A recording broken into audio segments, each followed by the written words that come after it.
में ये वॉर जीत गया।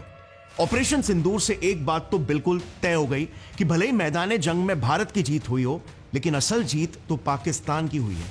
क्या अगर ऑपरेशन सिंदूर के बारे में हमें जो भी कहानी बताई जा रही है वो सिर्फ आधी सच्चाई हो? क्या अगर हमारी मीडिया, हमारी गवर्नमेंट हमसे झूठ कह रही हो और असली सच्चाई ये है कि हम वॉर जीते ही नहीं? तो पाकिस्तान का दिन के उजाले में दुश्मन को मुंह तोड़ जवाब। पाक फौज की हिकमत अमली और मुंह तोड़ जवाब से हर पाकिस्तानी खुशी से निहाल है। पाकिस्तानियों के जश्न जारी है।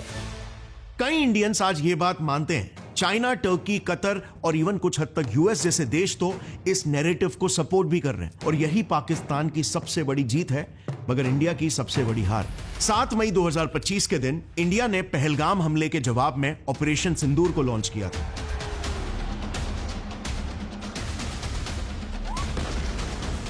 ये तो हम सब जानते हैं, बट जो बात हम नहीं जानते वो ये है कि पाकिस्तान ने भी हमें ईंट का जवाब पत्थर से दिया।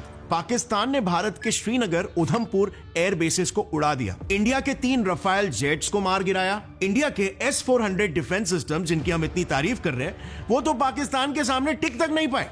S-400 सिस्टम तबाह कर दिया। एक और बड़ी कामयाबी, एक और बड़ी ललकार। नहीं, आप सुनो, और भी है। पाकिस्तान के एरी टीवी के न्यूज आर्टिकल ने यह क्लेम किया कि पाकिस्तान ने इंडिया का S-400 और दूसरे इंडियन रेडार सिस्टम्स और इन टोटल इंडिया में 26 लोकेशंस को डिस्ट्रॉय कर दिए।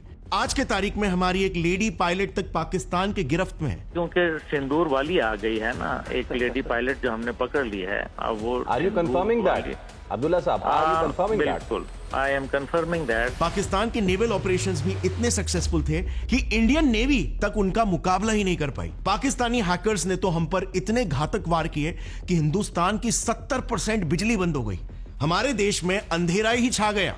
जो हमारे हैकर्स लड़े हैं, 70% बिजली का निजाम हैक कर लिया आपने। वहाँ की जो मेन वेबसाइट्स हैं वो हैक कर ली। इससे ज्यादा आप उनसे और क्या एक्सपेक्ट करते हैं? क्या टेक्नोलॉजी में हम सलाम है सबको। हम कितने टेक्नोलॉजी में एडवांस है हमें नहीं पता। सो अंत में इंडिया के पास जब कोई ऑप्शन नहीं बचा तो हमें मजबूरन यूएस के पास जाकर सीज फायर की गुजारिश करनी पड़ गई। हमारे फॉरेन मिनिस्टर बेचारे एस जयशंकर जी को तो पब्लिकली पाकिस्तान से माफी तक मांगने पड़ गया। आज मैं देश भर से क्षमा मांगने आया हूँ। हमने विचार किया था कि पाकिस्तान को 4 हिस्सों में बांट देंगे, लेकिन आज हालात बिल्कुल उलट हो गए हैं। पाकिस्तान ने हमें ऐसा करारा जवाब दिया है कि हमारी अपनी जमीन पर बगावत के बीज बो दिए हैं। और तब कहीं पर जाकर 10 मई को पाकिस्तान के पीएम ने अपनी अवाम को बधाई देते हुए ये ऐलान कर दिया कि इस जंग में पाकिस्तान की जीत हो गई है। अफवाज पाकिस्तान की कामयाबी के साथ साथ पूरी पाकिस्तानी कौम की फतह है। साबिक कप्तान शाहिद आफरीदी का फौज से मोहब्बत का अपना अंदाज, फौजी यूनिफॉर्म पहनकर रैली की क़यादत की। भारत ने जो सबसे बड़ी उनसे कैलकुलेशन गलत हुई है वो ये हुई है कि उसको हमारी अफवाज का पता नहीं चला कि हमारे पास स्किल्स और टेक्नोलॉजी क्या है। आप मानो या ना मानो, लेकिन आज तक पाकिस्तान का बच्चा ये मानता है कि 1999 का कारगिल वॉर और 1965 का इंडिया पाकिस्तान वॉर में पाकिस्तान की जीत हुई है। मूत पीने वाले ये कारगिल की मार भूल गए हैं। इंडिया को सारा लपेट करके ना वहाँ पे पाकिस्तान का झंडा लगेगा, क्योंकि 2 दफा हमने इनको बख्श दिया था। 1947 की जंग हुई, पाकिस्तान जीता। क्यों? उसके पास कलमे की ताकत है। कारगिल मैं as an army chief I am proud. पहली दफा हिंदुस्तान को मैं बहुत फख्र से कहना चाहता हूँ, गर्दन से पकड़ लिया था हमने। इनफैक्ट कई प्रोमिनेंट इंटरनेशनल मीडिया ने तक यही रिपोर्ट किया है कि इंडिया के खिलाफ पाकिस्तान वॉर जीता, और यही मेरे हिसाब से पाकिस्तान की सबसे बड़ी जीत है। देखो, पाकिस्तान इंडिया के साथ एक अलग गेम ही खेल रहा है, और वो गेम है नैरेटिव कंट्रोल का। सिर्फ नेशनली अपने देश में ही नहीं बल्कि इंटरनेशनली भी। आज के जमाने में एक जंग सिर्फ मैदान में नहीं बल्कि मेरे और आपके मोबाइल फोन्स में भी लड़ी जा रही है, और इसमें पाकिस्तान हमसे जीत रहा है। ये एक ऐसा deadly 6th generation propaganda warfare है जिसमें खुद इंडिया के साइबर सिक्योरिटी चीफ ने एक्सेप्ट किया है कि भारत इस जंग में पाकिस्तान से बहुत पीछे है। चलो समझते हैं कि हम इसमें पीछे क्यों हैं and why this war matters to. Bharat को यह पंगा लेना बहुत महंगा पड़ा है। पाकिस्तान ने जवाबी वार में एयरबेस उधमपुर को तबाह कर दिया है। ब्रह्मोस मिसाइल स्टोरेज साइट तबाह कर दिया है। पठानकोट में एयरफील्ड को तबाह कर दिया गया है। भारत का ब्रिगेड हेडक्वार्टर केजी टॉप तबाह कर दिया। उड़ी में भारत के सप्लाई डिपो को भी मलिया मेट कर दिया है। ये है inter service public relations, also known as ISPR, जो ऑन पेपर पाकिस्तानी मिलिट्री की PR एजेंसी है। उनका काम है मिलिट्री रिलेटेड न्यूज को पब्लिश करना और सिविल मिलिट्री रिलेशंस को मैनेज करना, मगर रियलिटी में ये पाकिस्तानी मिलिट्री का इंफॉर्मेशन वॉरफेयर यूनिट है अगेंस्ट इंडिया।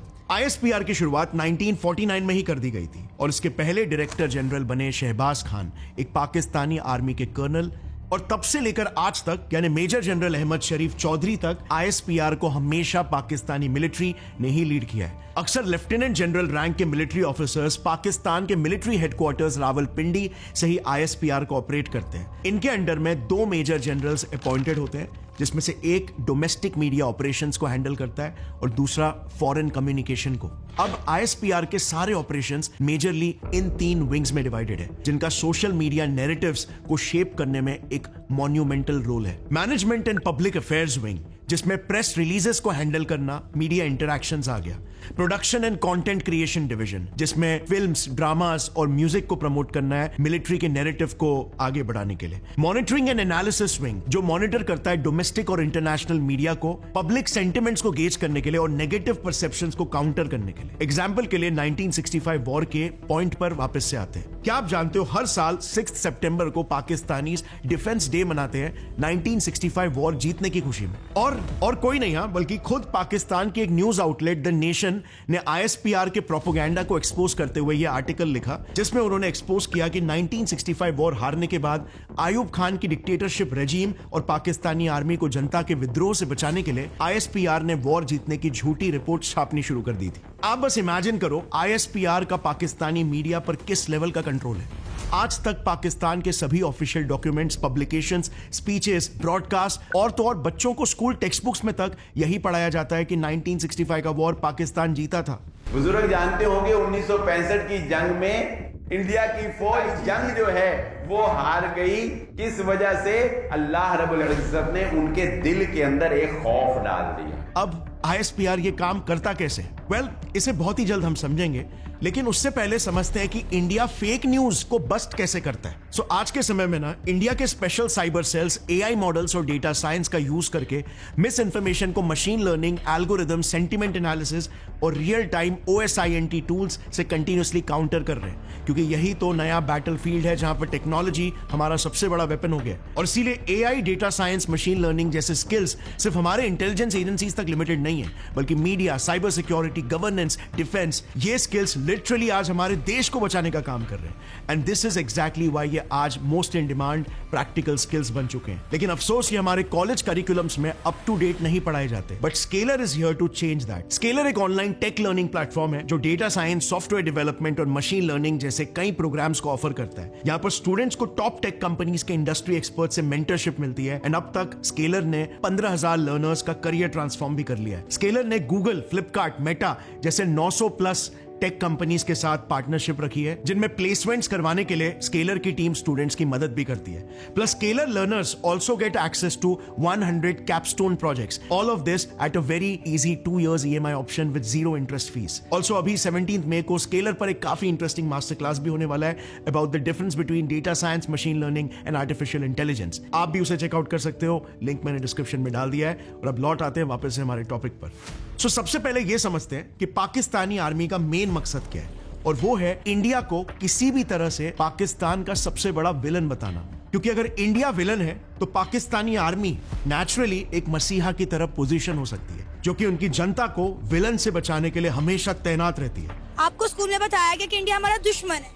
हाँ। क्या दुश्मनी है इंडिया की और हमारी? वो कहता है कि हम मुस्लिम ना रहे और सारे इंडियन बन जाए। दिमाग में इंडिया को लेकर क्या कॉन्सेप्ट है, क्या ख्यालात है? दुश्मन है हमारे, वो हमारा सबसे बड़ा दुश्मन है, पाकिस्तान का सबसे बड़ा दुश्मन है। हमेशा हमारे से हारता रहा है, नफरत फैलाता है। हमारे वहाँ पे मुसलमान बहन भाई हैं, वहाँ पे जुल्म करते हैं उन पे। हमारी आर्मी दिल्ली की गेट पे जाके पाकिस्तान का झंडा लगा। इनको इतना मारेंगे ना, घर में घुस घुस के मारेंगे। अब ये बात वहाँ की जनता के दिमाग में अच्छे से इंडोक्ट्रिनेट करने के लिए ISPR में कई सारे यूनिट्स बनाए रखे हैं। जैसे हमने डिस्कस किया था production and content creation division. इसके तहत ISPR हिलाल जैसे मैगजीन्स को छाप के जनता के मन में एंटी इंडिया और प्रो मिलिट्री नैरेटिव्स को फैलाता है। जैसे कुछ एग्जांपल्स बताता हूं। हिलाल मैगजीन ने ही इंडिया की एक्ट ईस्ट पॉलिसी को बहुत एग्रेसिव पॉलिसी बताया था, जिससे पाकिस्तान पर खतरा मंडरा सकता है। नेक्स्ट, इंडिया में 2007 में जो समझौता एक्सप्रेस बॉम्बिंग्स हुए थे, उसमें हिलाल मैगजीन ने यह पब्लिश किया कि मुस्लिम्स के हथियारों को इंडियन कोर्ट्स ने आजाद छोड़ के रखा हुआ है